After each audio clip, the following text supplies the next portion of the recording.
Welcome to Choice Classic Radio.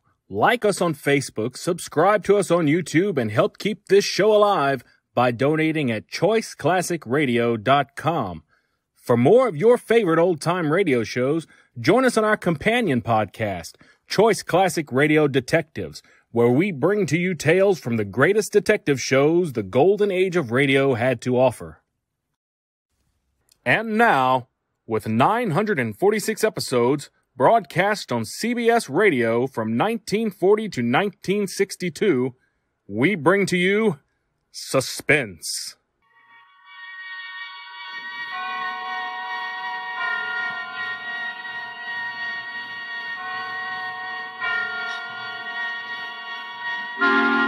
Suspense.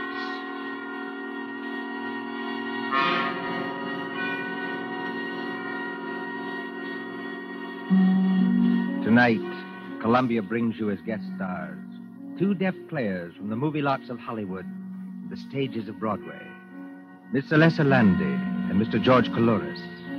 They are here to spend with us a half hour of suspense.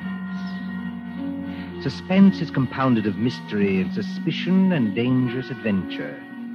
In this series are stories calculated to intrigue you, to stir your nerves, to offer you a precarious situation and then withhold the solution until the last possible moment. Tonight, for instance, Miss Landy plays for us an agreeable young lady who is on the trail of some hot money. And Mr. Coulouris plays for us a disagreeable young man who may or may not know more about the money than he says. We trust that with this tale we shall keep you in suspense. For Suspense tonight, CBS presents Alessa Landy and George Coulouris in Nothing Up My Sleeve by John Dixon Carr.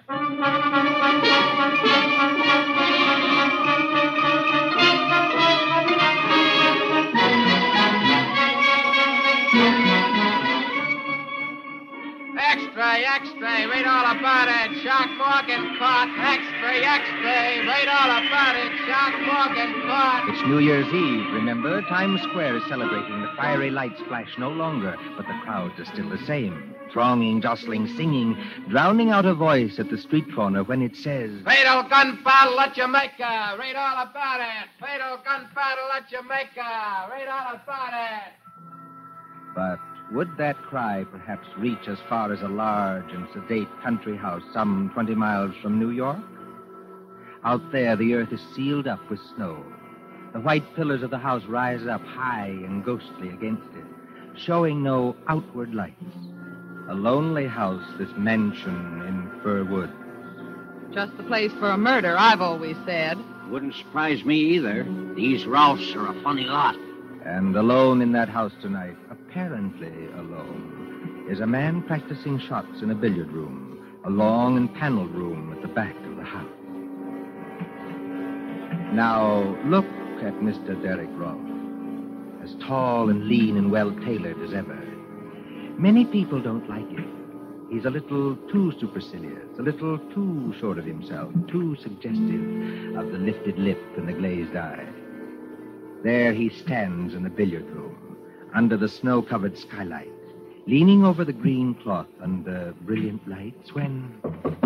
Huh? Just a moment, please. Good shot. Yes, come in. Excuse me, Mr. Rolfe. Oh, not at all. Hey, wait, aren't you Miss... I'm Dorothy Dale, your aunt's social secretary. Surely you remember that. Oh, of course. Forgive me for forgetting your name. You surprised me, Dorothy. Yes, I thought I surprised you a little. No, I mean you surprised me by being in the house at all. Why? Why? Well, this is New Year's Eve. Shouldn't you be out getting drunk and blowing cardboard horns and doing the other fantastic things that people do? I haven't much heart for that tonight. Please, don't become emotional, Dorothy. I detest emotion. If you're shivering, go over by the radiator. Mr. Rolfe, may I ask you a question? Of course. Did you ever feel sick at heart? Huh? Physically sick, I mean, so that your insides turned over and you couldn't get your breath and... Did you? No, I can't say I did. May I move you aside for just a moment? Thank you. Not bad. Can't you guess why I came here to see you tonight? No. Because I'm in terrible trouble, Mr. Rolfe. Desperate trouble. And I think you can help me. I can help you. How? For one thing, you're making quite a name for yourself as a lawyer. Yes, that's what others have told me. For another thing, do you know a man named Shark Morgan? Shark Morgan. Shark, did you say? Mm-hmm. Shark Morgan. No, I'm sure I've never heard that name before. You ought to know him. He's a little dark-faced man with most of his upper lip cut away in a knife fight so that you can see all his teeth. That's why they call him Shark. Oh, he sounds like an unpleasant-looking person. He is, or was, a ghastly-looking person. You don't know him? He's not a client of yours? No. I don't believe you. Just a moment, Miss Dorothy Dale. I must put down this cue and say a few words myself. Please do. I don't want to be offensive to you, but it seems to me that for a paid employee of my aunt, practically a servant, you're taking a great deal on yourself. If you're trying to hurt me that way, you're succeeding. But go ahead. You come to me at 11 o'clock at night. You come rushing into this billiard room. Oh, observe, I call it a billiard room, though this is actually a pool table. Just as everything in life gets its wrong name. I entirely agree. Yes, but you agree about what? That everything gets its wrong name. Honest men are called thieves, and thieves are called honest men. Would you mind explaining that remark to I me? can explain it very easily. I'm engaged to be married to Jerry Winton. Well? Don't say you don't know who Jerry Winton is. He was in college with you. I played on our extremely second-rate baseball team with him, yes. You never liked him, did you? Liked him? I'm afraid I never noticed him. Jerry Winton works at City and Provincial Bank on 51st Street. He's a teller there. Does that mean anything to you? No. You see, it's not my bank. I was at the City and Provincial Bank yesterday afternoon. Yesterday afternoon, Mr. Rolfe, just before closing time. It was a dark day, and the lights were on. There weren't many people in that big marble hall. I went up to Jerry's window, if that's what you call it.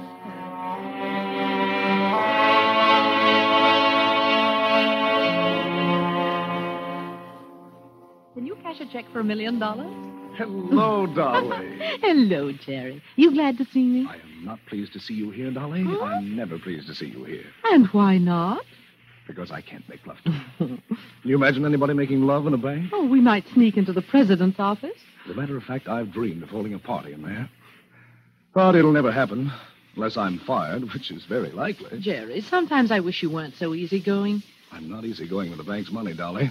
Otherwise, I'd be shoving it out to you through the window in double handfuls like this. Jerry, for heaven's sake, no. Then state your business, madam. The convict in the next cage is watching us already. I want to cash a check.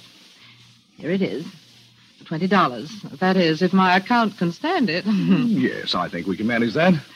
How'll you have it? Oh, it doesn't matter anyway. Jerry, What's wrong? look over there. Where? Over there by that marble table with the pens and ink on it. The little man with no upper lip to his mouth and all his teeth showing. Ugly-looking devil, I admit. He's carrying something like a violin case. Hold on. I've seen that fellow someplace before. Of course you have. Don't you remember where? It was... It was out at Mr. Rolfe's house in the country when you came to visit me last Sunday. The man with the teeth and 5 other men were coming out on the porch as we were going in. Wait a minute, Dolly. That's not all. What is it? There's some very funny-looking customers in this bank right now. Where? At Mr. Wallace's window. At Mr. Robinson's window. And up by the guard at the front door. They don't seem to make any sound. As though they all wore rubber-soled shoes. Jerry, something's going to happen. I know it is. Unless I can get off this stool and warn... That was just to call your attention, folks. Just to call your attention. Now, just stand where you are, all of you, and nobody will get hurt. Darling, I'm scared. Well, what shall I do? Steady, dear. Just stand still. I don't dare turn around. Was that the man with the teeth? Yes, he's got the machine gun. We don't want any funny business about alarm bells, see? One of the boys has already gone behind to take up the collection. Now, just stay where you are. That's all you got to do. You can't get away with this. Oh, look, boys, here's a guy at the front with a nice mahogany desk and a plate with his name on it who says we can't get away with it. That's Sean. Huh? Don't do it, Sean. That wasn't in our orders. So we can't get away with it. Oh, he's crazy. I hear somebody else talking. Jerry! Thought I heard somebody over there. Oh, it's you, kid. Move to one side of the window, Dolly. Move to one side of the window. Don't worry, kid. I ain't gonna hurt you. No? Not a bit of it. Thanks for helping us. You'll get your cut later. What do you mean, my cut? That's what I said. You'll get your share when we divvy up. Well, I don't know anything about this Don't robbery. worry, kid. We'll take care of you. I tell you, I don't know anything about this robbery. Jerry!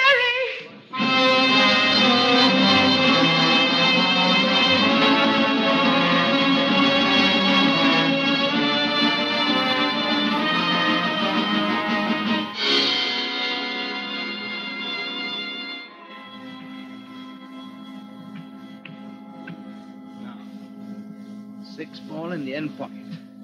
Ah, got it. Are you listening, Mr. Rolfe? This Shark Morgan must have been quite a fool. I grant you that. He was a fool. He must have been crazy. But they've held Jerry at police headquarters just the same. Well, that's very unfortunate if he's innocent. You know he's innocent. I'm afraid I don't know anything about it. Don't you even know what happened today? Haven't you read the newspaper? No. The police trapped that whole gang in a Long Island farmhouse. There was a gunfight.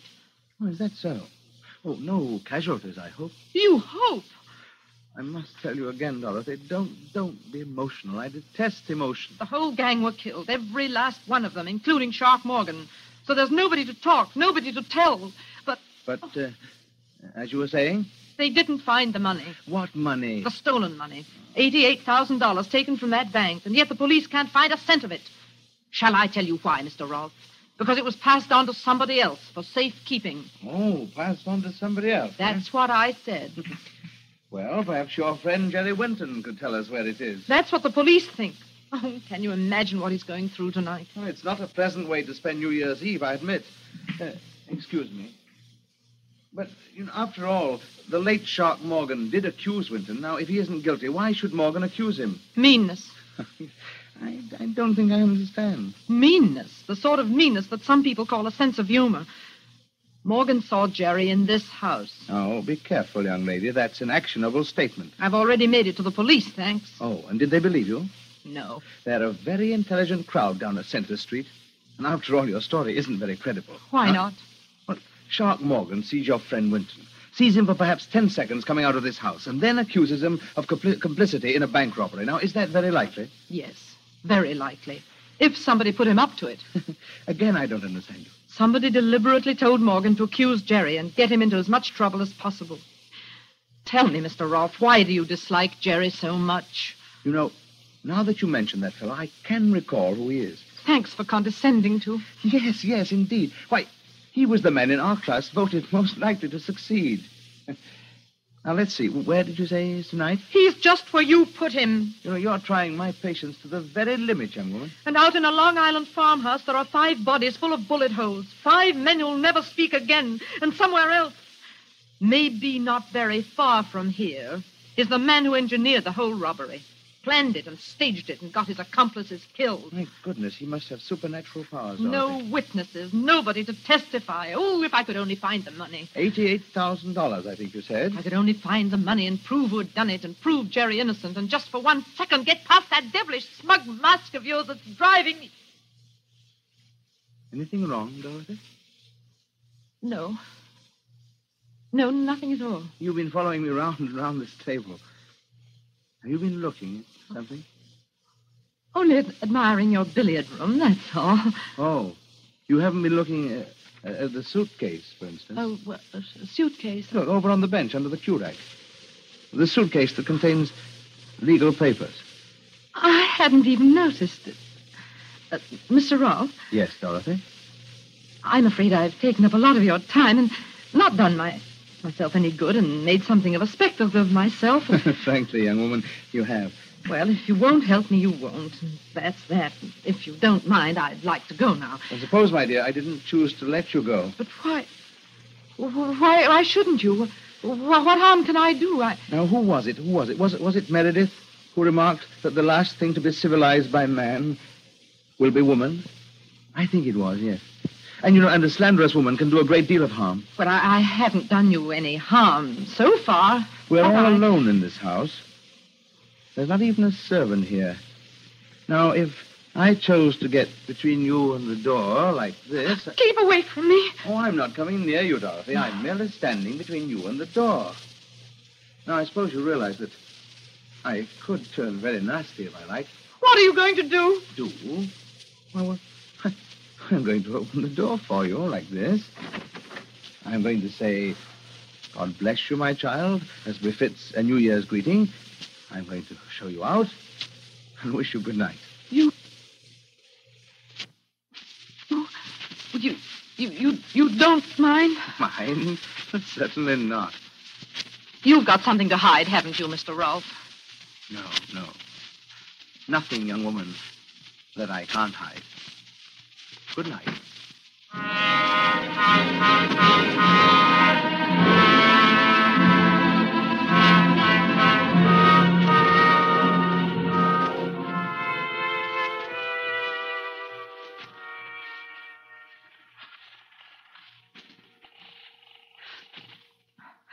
Operator. What number are you calling, please? Operator, I want to get to police headquarters in New York City. No. That'll take too long. Wait. Get me the local police station. This is Mallingford 8891. The local police station? Yes, that's right. The number you want is Mallingford 326. I will ring them. Thank you. Hurry. Oh, why is he so confident? What has he got up his sleeve? Mallingford Police Station. Oh, let me speak to the chief of police, please. You're speaking to him, ma'am. Nobody else will stay up here on New Year's Eve. Well, my name is Dale, Miss Dorothy Dale. I'm speaking from Green Acres, Mr. Derek Rolfe's house, about 2 miles up the post road. Do you know it? Yes, I know it, but can't you talk louder? I can hardly hear you. I don't dare talk loud. I'm speaking from a phone just outside the billiard room door. Well, what about it? Listen, you want to recover the city and provincial bank money, don't you? We sure do, miss. That money's hot, but... Well, it's here. It's in this house, in this billiard room now. Oh, who's got it? Derek Rolfe himself. Look, miss, is this on the level? I swear it's true. I've seen the money. Rolfe's prominent people, you know. I can't help that. There's a big suitcase completely full of money in packages fastened with the paper label of the city and provincial bank. And that's not his own bank. Take it easy now. The lid of the suitcase wasn't quite closed. He thought he'd be alone here tonight, and that's why he was careless. Does he know you saw the money? Did I see the money? I'm not quite sure. You're not sure? No, I could almost have sworn he knew I saw the money, but he didn't seem to care. Be careful. The billiard room door's opening. I thought I heard someone using the telephone out here. Excuse me, Mr. Rolfe. I only... What's this about the door open? No, these doors are rather thick, Dorothy, but I was under the impression that I heard somebody say police. Yes. Well, yes, you did. You weren't phoning the police by any chance, were you? Yes, I was. Why? Go on. Why? As a matter of fact, I was trying to get in touch with Jerry. That's it. He's at police headquarters in New York, and I was trying to get in touch with him to see if they'd let me talk to him on New Year's Eve. You know, I thought it would cheer him up. Look, miss, this is the Mallingford chief of police. Are you still there? What's that? Mallingford? Well, it's a New York call relayed through the local station. You don't mind? Not at all. Please go right ahead. Oh, by the way. What? I don't think you will find that money, young woman. Good night. Listen, miss, are you still on the end of the wire, or aren't you? Yes, but I couldn't talk to you. He was here. Who was there? Derek Rolfe. He said I'd never find the money. You mean he admits he's got it? Well, no. He just smiles and smiles. He's got some trick up his sleeve. I know it. Oh, it'll have to be a good one. Please never mind that. Can you come over now? Oh, all right, miss. I'll take a chance. Who else is in the house with you? Nobody. I'm all alone with him. What are you going to do if he tries to light out with the money? I don't see what I can do. That's all the more reason for you to get here quickly. I swear you'll find the money in that billiard room. Only hurry.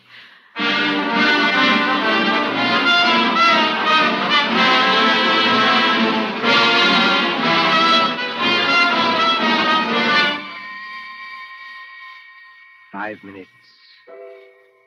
10 minutes. 15 minutes.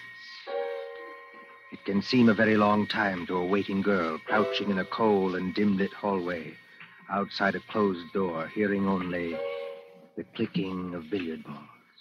and watching, wondering, and praying until...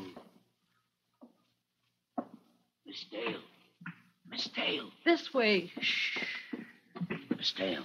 I'm Joe Hollister, chief of police. Yes, I recognized your voice. The front door wasn't locked, so I just walked in. I hoped you would. I didn't want to leave here. Has Mr. Rolfe come out of that room since you talked to me? No. And according to what you claim, he's still in there with a suitcase full of money. That's right, Mr. Hollister. Now, look, miss, before we go any further, there's something I ought to tell you. Well? Well, I checked with New York about you. And what did they say? Yes, Miss Hollister.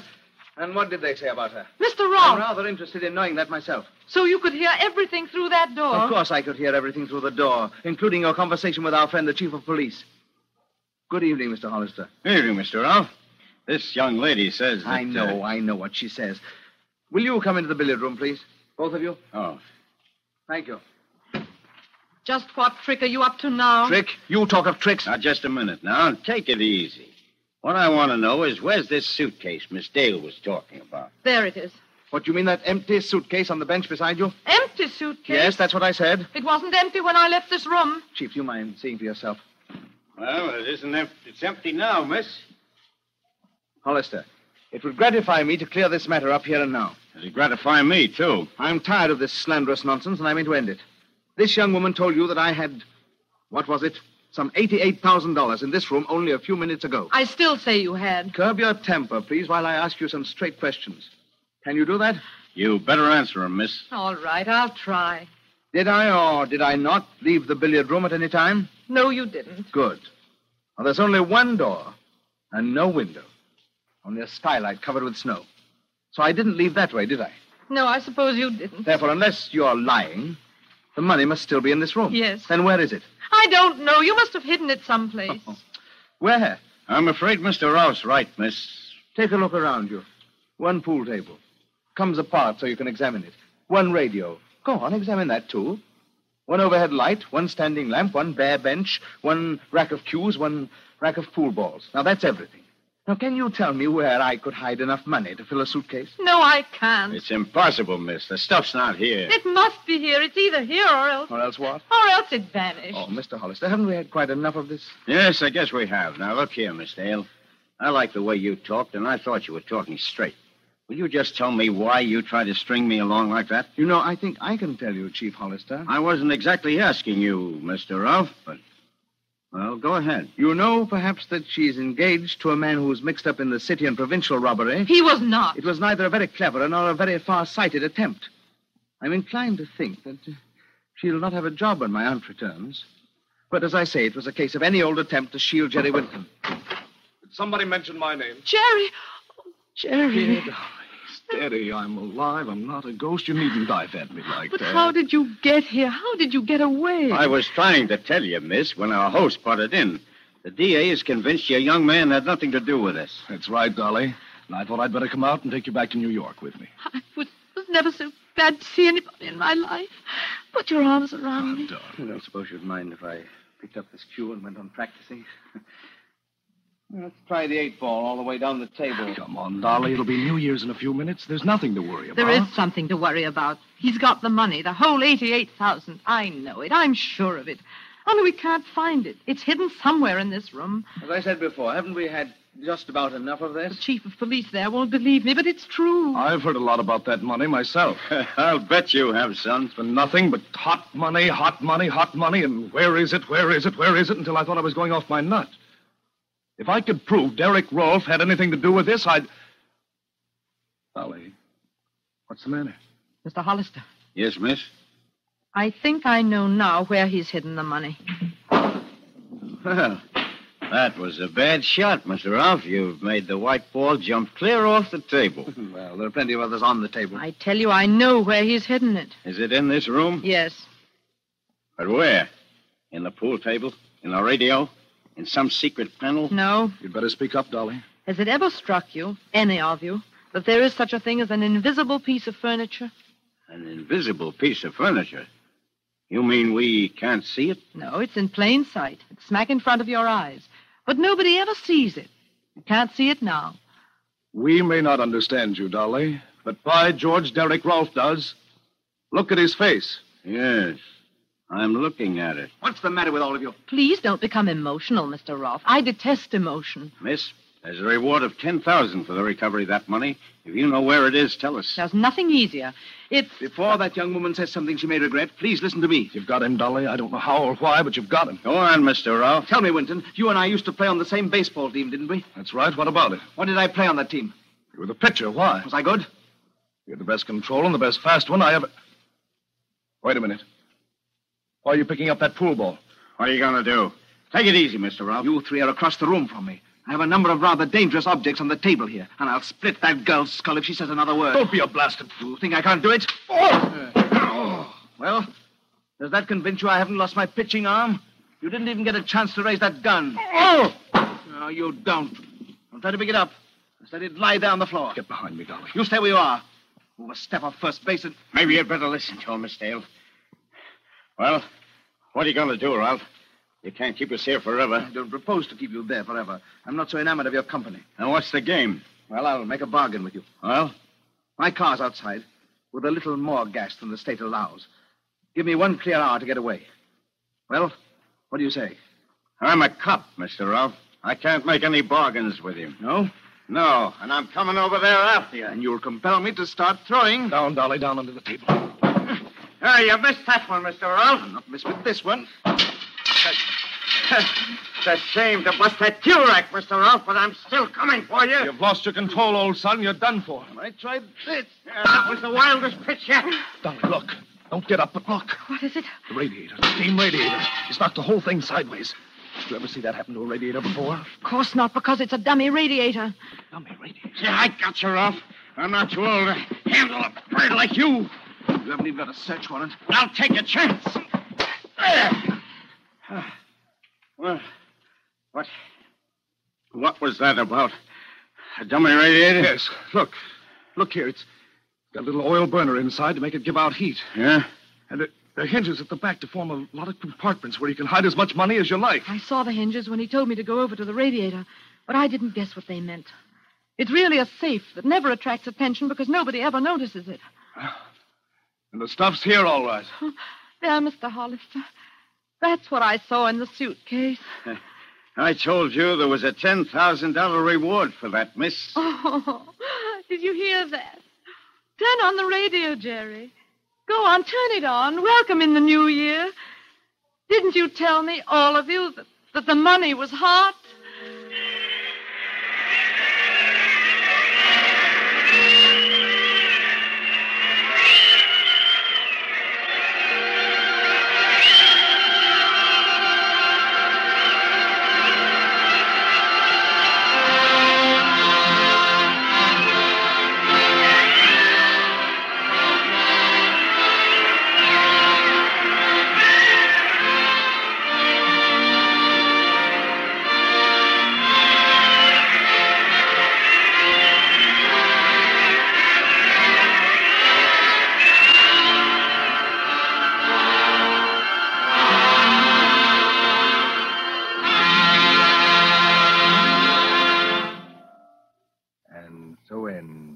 Nothing Up My Sleeve, starring Alyssa Lundy and George Coulouris.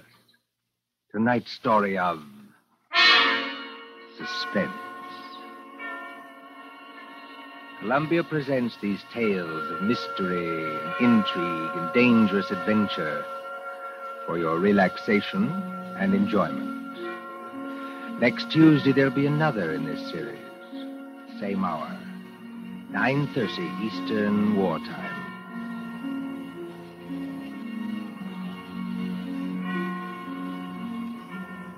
William Spear, the producer, John Dietz, the director, Bernard Herrmann, the composer, conductor, and John Dixon Carr, the author, are collaborators on Suspense.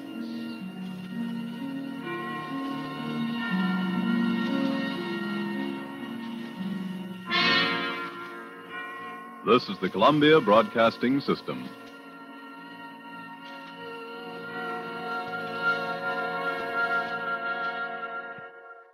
That concludes today's episode. We'd like to thank you and remind you to donate at choiceclassicradio.com. Remember, Your donations make episodes like this possible.